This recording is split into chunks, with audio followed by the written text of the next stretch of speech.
Et pour parler de l'offre Maroc pour le développement de la filière de l'hydrogène vert, nous sommes en direct depuis Rabat avec Leïla Ben Ali, ministre de la Transition énergétique. Bonsoir Madame la Ministre, merci d'avoir accepté notre invitation.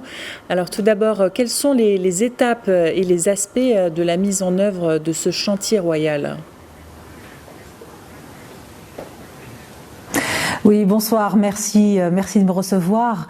Alors, cette étape, il y a eu d'abord une première étape, vous l'avez mentionné, la réunion du 22 novembre 2022, présidée par Sa Majesté le roi Mohammed VI, que Dieu l'assiste, dans laquelle il a voulu donner ses hautes instructions pour non seulement accélérer les investissements dans les énergies renouvelables, remettre à niveau les infrastructures énergétiques pour permettre justement de développer cette offre Maroc hydrogène et également pouvoir positionner le Maroc dans un positionnement qui soit compétitif dans cette nouvelle économie des hydrogènes verts et de l'ammoniac vert. Et puis vous avez eu 2 semaines après justement la présentation de l'investissement, du plan d'investissement de l'OCP, l'Office chérifien des phosphates, un plan d'investissement de 130 milliards de dirhams, qui justement en plus de positionner l'OCP comme grand producteur de fertilisants verts, le positionne également comme nouvel énergéticien et producteur d'eau dessalée. Donc tout ceci vient couronner une quinzaine d'années d'expérience marocaine dans le développement des énergies renouvelables et des énergies nouvelles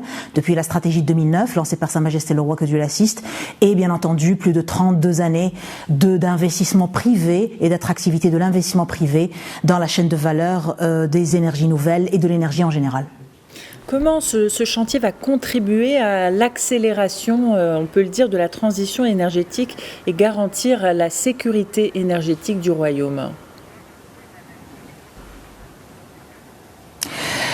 Alors c'est une excellente question. Ce chantier va accélérer en fait. La première chose qui va accélérer, c'est les investissements justement, les investissements et la mise en place d'un cadre attractif pour ces investissements principalement privés.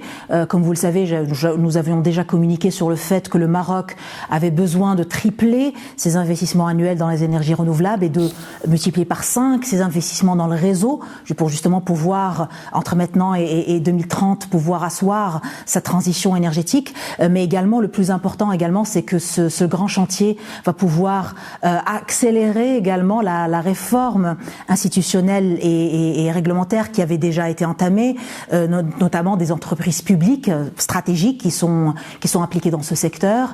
Et enfin, je pense que le point le plus important, c'est que ce chantier va également pouvoir vraiment pousser à un développement territorial très important.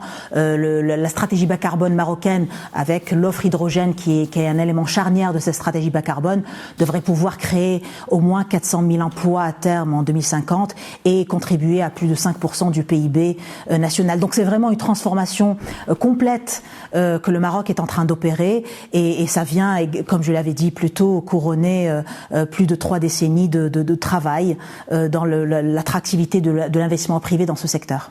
Merci Leïla Ben Ali d'avoir répondu à nos questions. Vous êtes ministre de la Transition énergétique. Merci d'avoir pris le temps de nous répondre.